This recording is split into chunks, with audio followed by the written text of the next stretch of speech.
Bonjour tout le monde, c'est Trading Life. Alors aujourd'hui on se retrouve pour une nouvelle vidéo. Donc ce sera une vidéo sur comment positionner son SL, voilà. Derrière quel niveau de prix on peut positionner son stop loss. Donc voilà, donc on va le voir maintenant. Tout d'abord, merci pour les 18 abonnés. Merci pour tous les likes que vous faites, c'est très bien. Vous avez l'air d'apprécier mon contenu quand même. Donc je vous en remercie. Si vous avez la moindre question, moindre commentaire, etc., allez dans la barre de commentaires qui est juste en dessous de la vidéo. N'hésitez pas à commenter, et à donner votre avis, etc., etc., même des critiques tant que c'est construit. Y a pas de souci. Si vous voulez que je vous fasse des cours privés aussi, c'est pareil, contactez-moi sur les réseaux ou en dessous de ce commentaire, comme vous le voulez. Ou même dans mon mail. Il y a un mail dans les à propos, vous cliquez dessus, vous avez accès à mon mail normalement. Euh, voilà, je suis pas trop actif par mail, plus contactez-moi sur les réseaux, je serai plus actif. Bon, en tout cas, on va passer à la vidéo. Donc, les différents niveaux importants pour positionner un SL. Donc, imaginons, on va partir en achat. Donc, vous avez sur un support et vous voyez par exemple une grosse flèche verte englobante haussière. Voilà. Donc, vous voulez positionner votre stop loss. Donc, différents niveaux pour positionner votre stop loss. La règle d'or en trading, c'est d'avoir un maximum de sécurité avant de toucher le stop loss. Au moins 2, grand minimum 2. Si vous en avez plus, tant mieux. Si vous en avez moins, essayez d'en trouver. Voilà. Donc pour ça, vous pouvez positionner des prix mobiles, des niveaux Fibonacci, des niveaux institutionnels, etc., etc. Donc je vais vous expliquer ça maintenant. Donc les moyennes mobiles. Vous avez différents types de moyennes mobiles, et donc vous pouvez changer la période de ces moyennes. Donc la moyenne mobile, en fait, ce qui se passe, c'est que le dernier point que vous voyez qui se crée, c'est la moyenne de prix. Du coup, sur une période de 200, c'est sur une période donc de 200 bougies, et donc c'est une moyenne de 200 bougies, entre le haut et le bas de 200 bougies. Voilà, et donc ça nous montre l'évolution du prix actuel par rapport au prix sur 200 dernières bougies, par exemple. Donc selon la période, c'est différentes significations et différents outils en fait. Donc il y a la moyenne 20, 50, 100, 200. Si vous voulez que je fasse une vidéo dessus, dites-le moi par exemple pour telle moyenne mobile c'est fait pour telle chose, voilà, dites-le moi dans les commentaires. Les niveaux Fibonacci, donc les niveaux de retracement, il y a des niveaux plus importants avec des plus grandes résistances que d'autres. Voilà. Des niveaux institutionnels qui finissant par 0, c'est-à-dire, par exemple, on va prendre l'euro USD, on va pas prendre l'euro USD, on va juste prendre un prix. On va dire 1,21, 0,30. Non, 1,21,30. Le quatrième chiffre après la virgule, c'est l'unité. Donc ici, c'est 0. Et donc, les niveaux importants institutionnels, c'est donc, par exemple, 1,21. Les deux derniers chiffres, c'est 0 et 0. Enfin, c'est 0. Donc en fait, c'est un niveau très très important.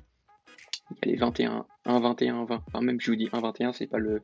C'est pour donner un exemple, mais tout ce qui finit par exemple 20, 80, 50 et 0, c'est très important. Et après, il y a les dizaines qui sont moins importantes, mais qui des fois servent. Voilà.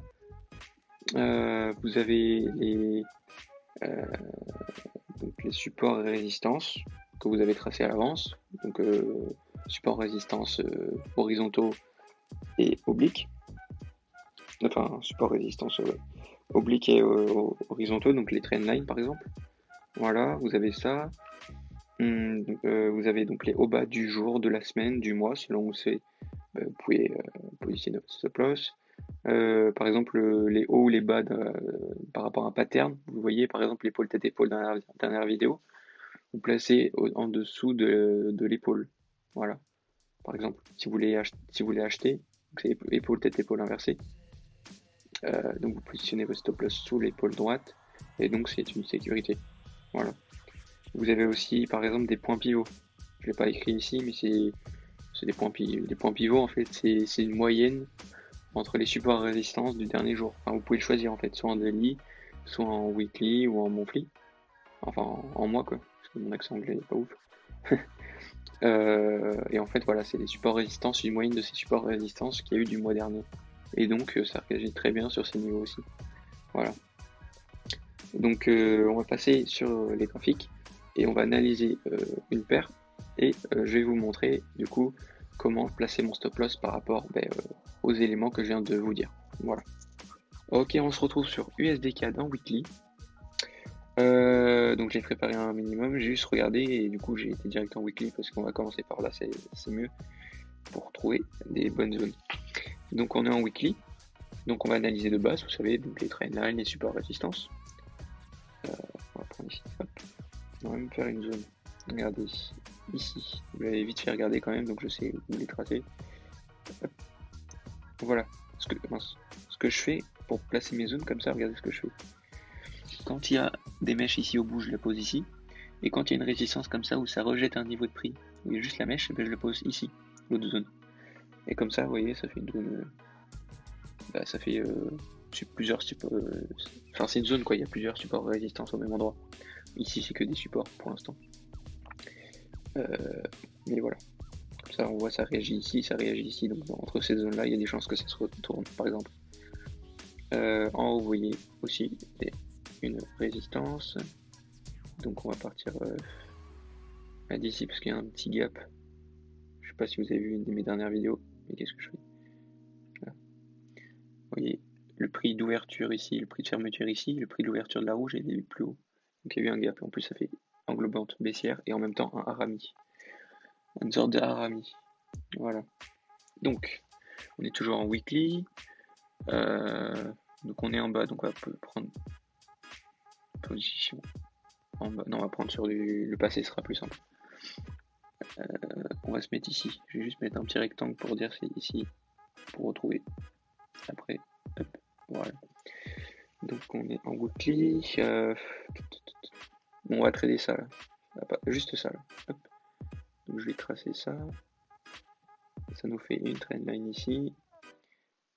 On prend bien le haut des bougies qui sont hautes. Regardez ce qui se passe en plus après. Bon, ça après, on ne sait pas à ce moment-là si on trade ici.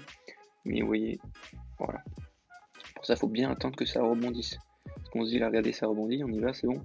En fait, non, regardez, c'est encore plus chuté. Donc imaginons, on a mis le stop juste sous ces bougies-là. Bon, encore là, ça serait passé, mais c'est pas toujours comme ça. Donc, vous voyez ici, ça nous fait un triangle. À la cassure du triangle, on vise le haut son haut. Regardez ce qui est passé. C'est venu en haut.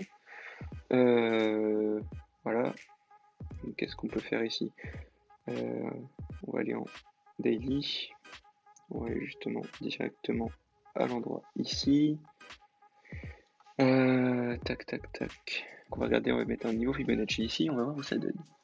Donc regardez 0,5, 0,61 ici. Donc regardez sur les 0,5, ça a très bien réagi. Ça fait très bon. On va dire qu'on était là, c'est vrai. On reste sur cette zone ici.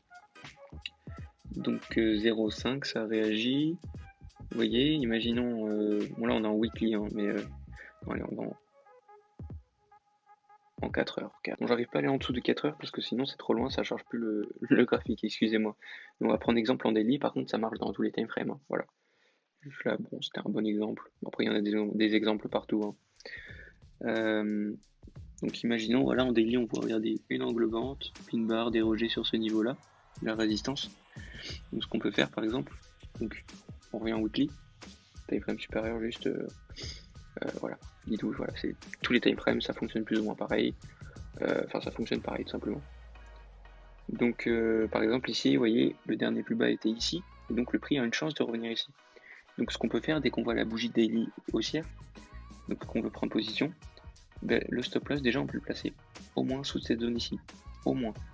Donc on sera sous la moyenne 200, sous le support résistance ici. Par exemple, qu'est-ce qu'on peut regarder aussi? Donc là on est en weekly, donc on va regarder la fin de semaine. Comment on peut... La clôture de la semaine, regardez où ça s'est passé. Du coup. Voilà. Donc attendez. Non. Ok, bon, j'ai des gros problèmes vu que je suis en gros time frame, et ben j'arrive même pas à regarder. On voit même plus la zone que j'ai tracée. Bon, c'était ici.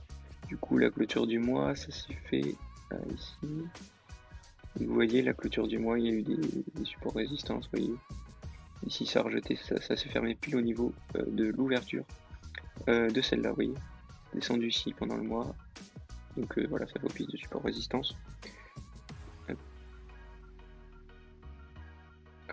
Ok. Donc vous voyez, là on est en weekly.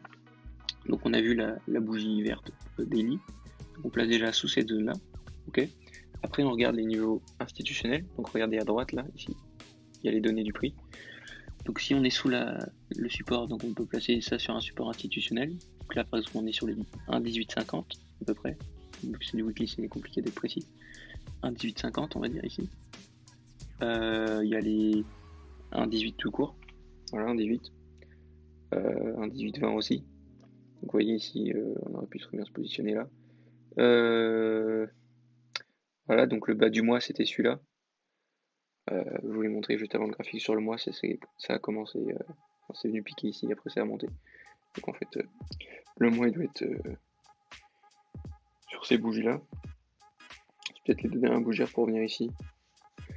Bref, du coup là vous voyez on est en weekly, on place le SL sous la zone, sous la mèche, donc c'est bon, sous un support institutionnel, sous un niveau Fibonacci 0,50, c'est important. Qu'est-ce qu'on peut avoir d'autre? Ah bah regardez par exemple ici, est-ce qu'on peut tracer ça? Ouais, mais ça veut rien dire. On va le tracer à partir d'ici.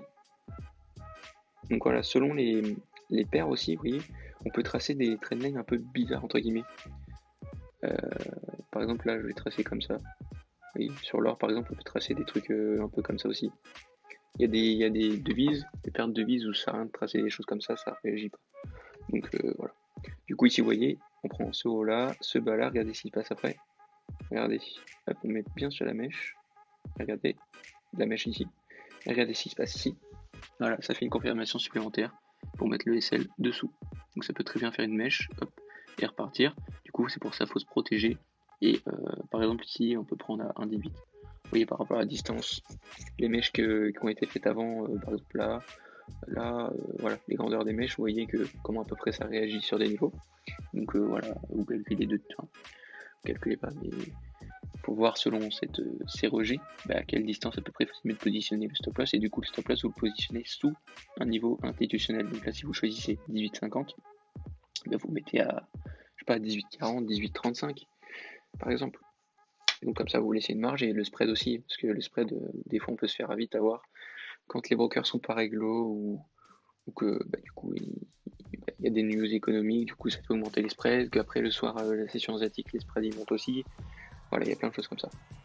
Donc voilà, je vais prendre un exemple maintenant. Regardez, on va aller sur le time frame actuel, enfin sur le prix actuel plutôt. Voilà. Donc vous voyez, là, directement je vois, regardez, zone de résistance. Donc on va enlever celle-là. On sait très bien que tout ça c'est une zone. Donc je dis on sait bien que c'est une grosse zone de résistance, donc on va pas la tracer ici pour éviter d'avoir trop de rectangles. On va prendre ici, au niveau du rejet là, vous voyez, ça fait une espèce de petit pullback, ça a chuté après. Donc ça veut dire qu'il y a un support résistance. Hop, regardez, le haut de la mèche, ça correspond ici. Donc là, ça n'a pas cassé, par contre, ça a cassé les niveaux inférieurs, et vous voyez, ça fait comme une tasse à café. Ça, c'est un pattern. Tasse à café, après, ça fait hop. Après, si ça casse justement ce haut là, après, vous pouvez prendre en TP cette taille là, du plus bas au plus haut ici de la once. Voilà. Donc là, par exemple, ce qu'on peut faire, c'est donc, on va dire, si jamais ça se passe, ok? Donc on va dire, si jamais le prix casse ce niveau-là, une grosse bougie verte, donc on va potentiellement prendre position, ok? Donc ce que l'on peut faire, donc pour positionner son stop loss, c'est ça. Donc il faut un maximum de sécurité. Donc déjà, si on se place ici, on aura le support résistance.